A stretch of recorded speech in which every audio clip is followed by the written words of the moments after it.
Oh, my goodness. And there it is. Wow, get this in to go.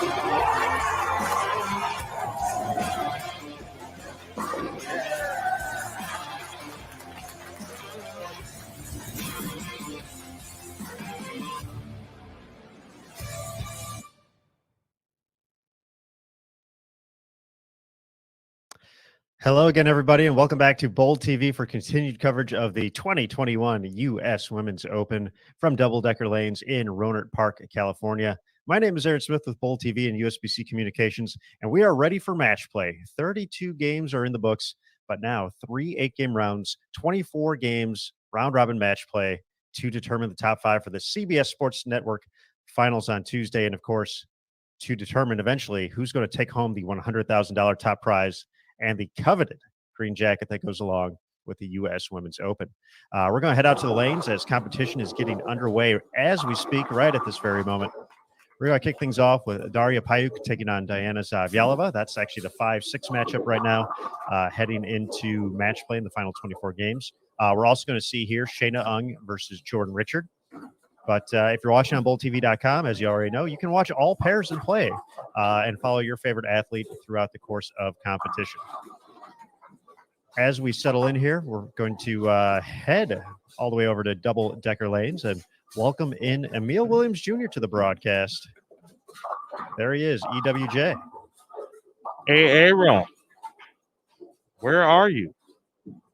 Not literally. Oh, okay. I was ready to answer. Where is Aaron today? How you doing? Doing well, buddy. Well, Aaron, make no bones about it, man. Pattern 4 seemed to be a bit more difficult than I thought it would be. But you know, on many surfaces and reasons, it makes a lot of sense. Obviously, this is the only pattern that's going to be out for the remainder of the tournament. So you would expect, obviously, some level of difficulty. It's not quite pattern 2 level of difficulty, 40 feet flat, but difficult certainly nonetheless. I think it's going to and has forced some players to rethink maybe some strategies. I think a lot of players, especially talking with Sean Ryan from Storm, prior to the start of this round here, should see, and I've already seen some balls with a lot more surface going down the lanes. Also, players probably are going to stay a bit further right. Most were, or several were right already, or playing the outside part of the lane. Maybe not thinking about making a hop, skip, and a jump left too early, but we'll see. I think those who did kind of venture in and see what was out there, didn't find too much from a consistent perspective. And Diana Zavjalova was outside the entire time and she led the block. So if that tells you anything, I think we'll see more of that here this evening. Only 7 players averaged better than 200 during the opening round on this 42-foot condition, which is being used the rest of the way out. Diana was the top overall player for the round. She went 130 pins over to jump from 21st all the way up to 6th without bonus pins. So she wasn't getting the extra 30 from time to time. That was just straight on pinfall, making the move as they were tough out there. There's a great interview with her available on our Facebook pages for PWBA and USBC, where she talks about exactly what you said, staying in the same part of the lane, using her versatility to kind of not worry about having to move too much. She had no games under 200 the whole block, which, as low as scores were, incredibly impressive with that. Sherry Tan continues to lead. Sherry was under for the block. She was -7 for the block, but actually extended her overall lead on the field to 156 pins. She's at +406. Stephanie Zavala at +250. Shannon Pluhowski and Missy Parkin +247. And then Daria Payuk at +221, rounding out the top 5. Diana in 6th place +205. Defending champion Danielle McEwen in 10th place +184. And then we still have Liz Johnson, the 6-time champion, +155. 2-time reigning PWBA Player of the Year, Shannon O'Keefe +88 in 14th place. So a great field here. And Emil, I'm very excited to bring in our next guest. Uh-oh. So we didn't tell anybody about this. prior to, so everybody's going to be getting a treat today. We're going to be bringing in Hall of Famer Carolyn Dorn-Ballard to join us here for Match Play today. So let's go ahead and bring her into the broadcast. There she is. CDB, hello. Hi, how are you? Hello, Emil, and hello, Aaron. How are you? I'm well. How are you? Great. Doing okay. Hanging tough here in the old Keller, Texas. Not sure what else I can tell you. It's good to see you. It's good to see you too. It's funny. When I was listening to both of you talk about the pattern and the players and how they were playing the lanes, it was key, and I think we spoke a little bit about it last week, is when the patterns are flatter, you will see the ladies be further right longer, and you will see straighter angles, even out of people who have high rev rates. And to do that, they'll take their hand out of it, be a little more up the back of it. Or as Aaron had mentioned, or I'm sorry, Emil, you might have mentioned it. They will do that with surface, where the ball will read just a little bit earlier and have that smoother motion on the back end. And again, 9 spare is a good thing. It's been a good thing. It is a good thing, but it hasn't been a good thing this week, unfortunately, for a lot of players, CDB. So if that can be cleaned up, certainly, we could see some additional movement potentially after this round is over. All right, folks, as we settle in here, we're going to go full screen, but Carolyn, Emil, and myself are going to be around throughout the course of the block. Of course, we are watching all 8 games here on BullTV.com. So big hello to everybody joining us here today already. A lot of familiar names, as always, in Bull TV chat. We're also live here for game number 1 on Facebook and YouTube. But as a friendly reminder, after game 1, we will be sending the broadcast exclusively to BullTV.com. So you do have to pick up a subscription to watch all of Match Play for the next 2 days, folks. So a few different price points to come in at. BullTV.com, the place to be to check that out.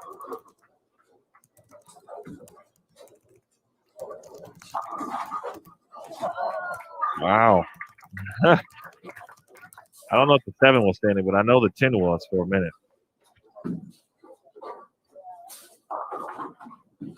As Aaron mentioned, we started with Diana Zavjalova, who led the squad during round 4, theoretically. So as a note, this is match play. We have reached the match play rounds.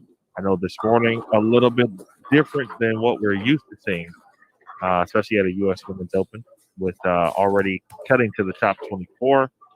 But someone like Diana Z had the right idea, and everyone did, but she was able to capitalize probably the most by taking that round and using it as a positioning round, essentially, and gaining as much as you can and hopefully move up the standings, and she did that the best today. It's funny you brought that up, because I had mentioned to Dell, I said with those 8 games, it really is, that was an option. That was a flip of the coin for many of the ladies. Just like you touched on, Diana used it as, I'm going to stay as far right, try to gain as many pins. That's where I'm most comfortable right now. And I do believe some of the other ladies did that as well. Also, it was a great opportunity to try possibly some of the other bowling balls that may not have come into play. Mm-hmm. Change the surface just a little bit, and see if you could create something just a little different that may give you a few more pins here and there.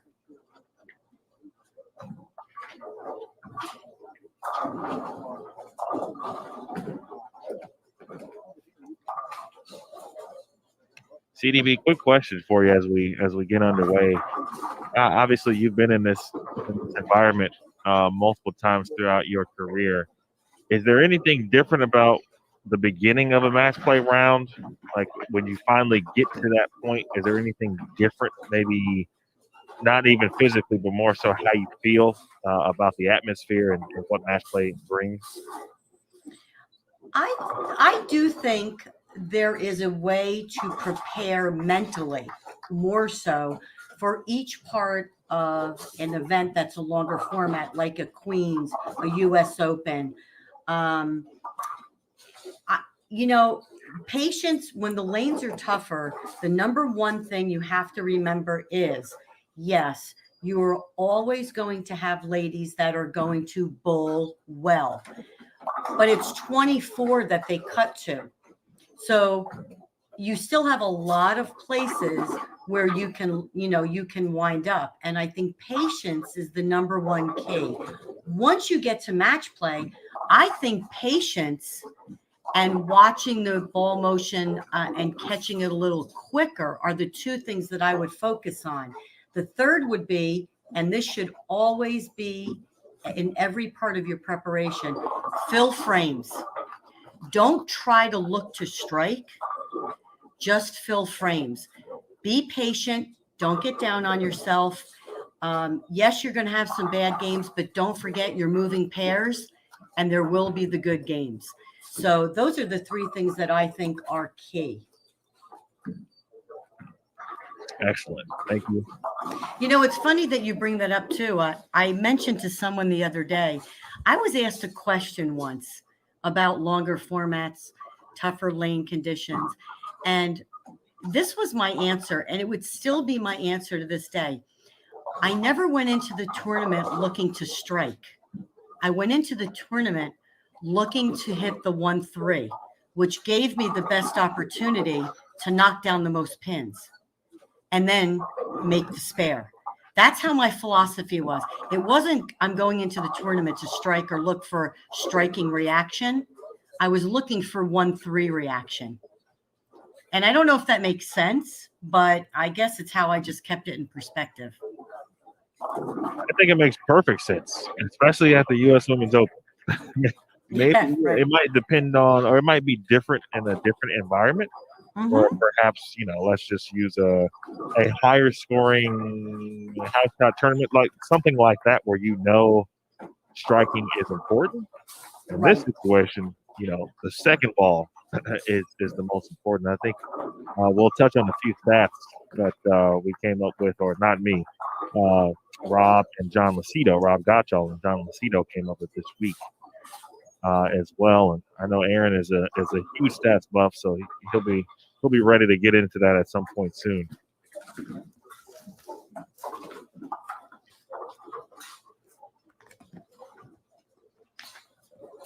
Looks like we're about halfway through each match at this point in time, and obviously as we focus on what we're seeing in front of us with Zavyalova and Arpaio.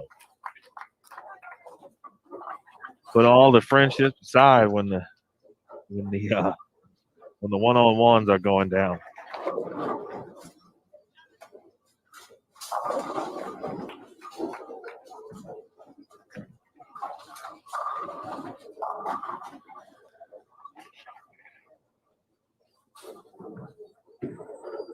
And talking in the interview we mentioned, it's currently posted on the Facebook pages with Diana. She kind of flat out said this has been, probably the most she's struggled throughout the course of a PWBA Tour season so far in her very successful young career.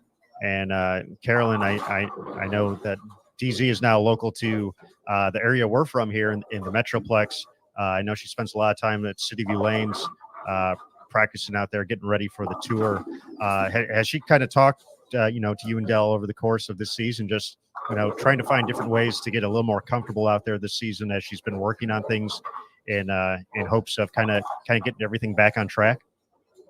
Probably more Dell and EJ, who works in our pro shop. Every now and then I'll throw her a little tidbit, but I think Diana has it on track. I think it's more mental than it is physical. I have always felt that way. I think that about a few of the players. I think if here's how I break that down is Diana throws it as good as anybody out on tour, right? Practices just as much as anybody I know. I think it's more of what they believe, what they see, and how they put it into perspective to allow themselves to move to the next level. And as she's bowling Daria, the example would be Daria has said, right, sparing has not been one of her best assets, correct? I mean, that's not shy, right? Mm-hmm. She feels, this is what I struggle with. But she has, over the last few months, put some of that in a certain perspective where when her sparing is not as good as she wants it to be, it doesn't affect her as much as it used to. So she has found a way to analyze what it is. Hey, I'm going to move forward because I can't move backward. And this is why I feel she's bowled well over the last couple of events. And her sparing has definitely become much better. It's now more of an asset to her game than a detriment to her game. And I feel the same way with Diana. There is nothing wrong physically with Diana. It's whether Diana puts what she needs to do moving forward into perspective quickly and then snaps right into it, because it's just not physical. They throw it. I mean, look at the women out there, right? I mean, are you going to really look at anybody and go, wow, they throw it bad? I mean, No. you cannot say that. Physical talent is not for, we're not trying to find somebody who physically throws it good. It's going to be the people that probably put a little bit more work into that mental part of the game, that when they are tough, they can analyze, process, and move forward quickly. Daria showing off the spare game right there with a nice cover of the 3, 4, 6, 7, 10 in the 7th frame, but does find herself down in the current match. But in speaking to, kind of the Daria's season as it's kind of progressed, obviously we've talked a lot about the visa issues, kind of coming over right and getting right into the tournament competition. But she has been very consistent the past couple of weeks. And we've talked a lot. Obviously, Sherry Tan's been leading this event 3 out of the 4 rounds. She had the monster day yesterday. Brianna Cote had the brilliant round on the 40-foot flat condition to jump into the lead for a round as well. But there's only been one player who's been in the top 5 here at the U.S. Women's Open across these 4 patterns in every round, and it's Daria Payuk.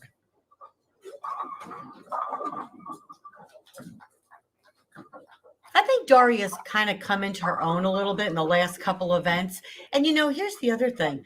And I don't know, I guess I feel like I'm in a way sticking up for the ladies. I don't know if that's really the way to put it, but I think people have expectations of when they see someone bowl, right? So they watch people bowl and go, how can she not bowl good every week? She throws it great. Well, there's more to bowling than just throwing a bowling ball. There's spare shooting, the mental aspect, reading lane conditions, knowing your equipment, changing hand positions. I mean, I could go on and on, correct?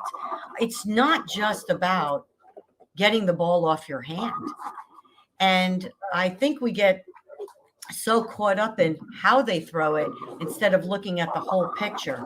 And I think she has really taken her game to the next level and said, hey, I know I've had to work on a few things, and she has put the time in, and you're seeing now the benefits of that.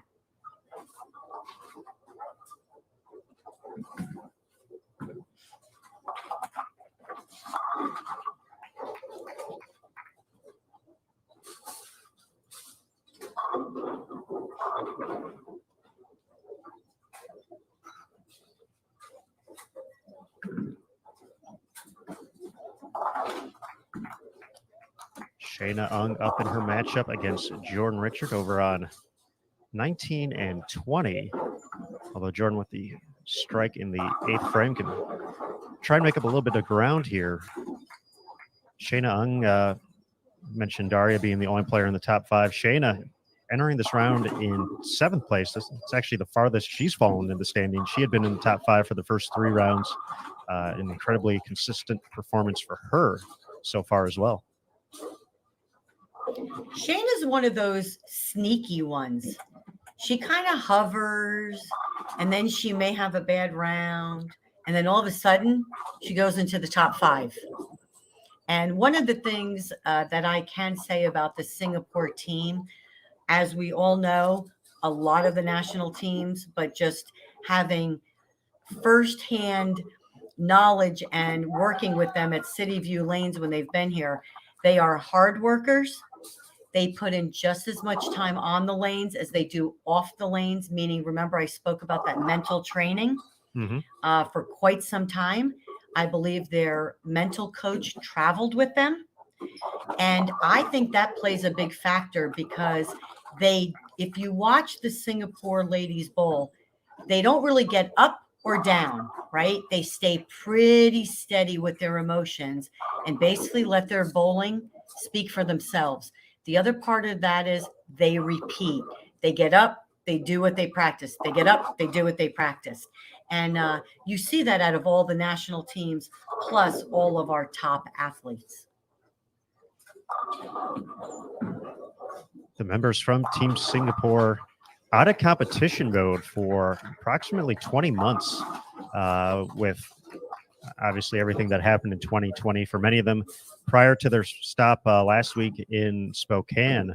The last time they had competed was in December of 2019. And, one of the things in talking to Shayna and talking to Sherry as well, just about, getting back to coming stateside here for the PWBA Tour. Obviously, they're looking ahead to the World Championships as well, coming up in November in Dubai. But, they said, how no matter how much they trained, how much they practiced, they could not replicate what they could find out here. They could not replicate that feeling of being in the heart of competition, having to make that big shot to move on to the next round, that double to beat an opponent in the 10th frame, whatever it may be. And I think that's something that's,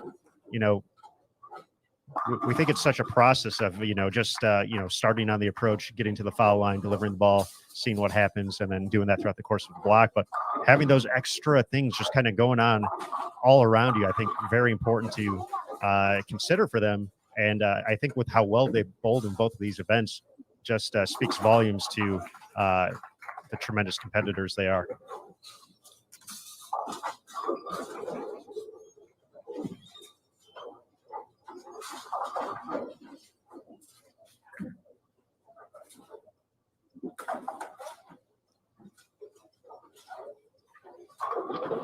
Diana can come out of the gates here with 259. All right, with the first strike in the 10th. Not going to get the second one, so that's going to drop her max into the 240s, but she's going to get the victory against Daria. She's going to be continuing to move up the leaderboard here. And, Jordan working on the double. That 7-10, Emil, that's been all too common this week. Sneaking up on Jordan there in the 10th. Yeah, I think it's been no doubt it's been one of the items to look to, or one of the leaves that have been not the least favorable, but maybe one of the ones that has been the most left for a couple of reasons. One, I think it's maybe a part of the characteristics of the center, no matter what new lanes, etc. And definitely, I think a little bit of the pattern as well. We saw from yesterday on the longer pattern. A few today in inopportune times. Well, I guess everyone is inopportune, generally speaking, unless you leave it in the first frame, maybe. Like if you leave it in the first frame, at least you can say, all right, it's the first frame. But everyone after that has been like in the least favorite time. So.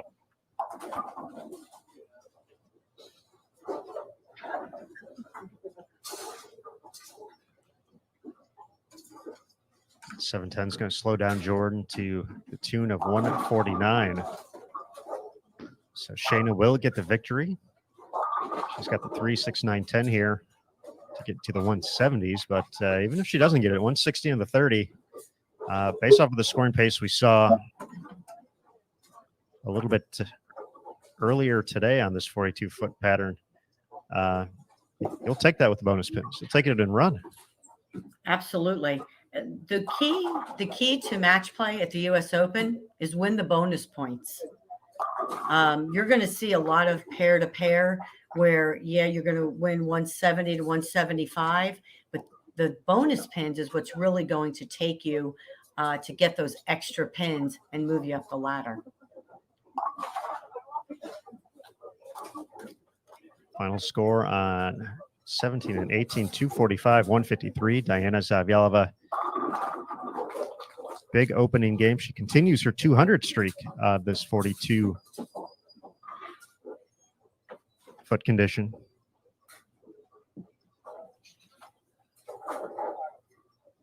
Shayna Ung's going to be in the 170s on her way to victory against Jordan Richard. And as we wrap up game number 1 here, for those of you watching on BullTV.com, we're going to take a quick minute to reset, get ready for game 2 and the rest of the block. For those of you watching on Facebook and YouTube, we're going to be ending the broadcast on those platforms, so you have to head over to BullTV.com to continue to watch. CDB will continue to join us in game number 2. So looking forward to that, Carolyn, as always. And folks, we'll be right back here on Bull TV for the opening round of match play at the 2021 U.S. Women's Open from Double Decker Lanes in Rohnert Park, California. So we'll be right back with game 2 in just a second.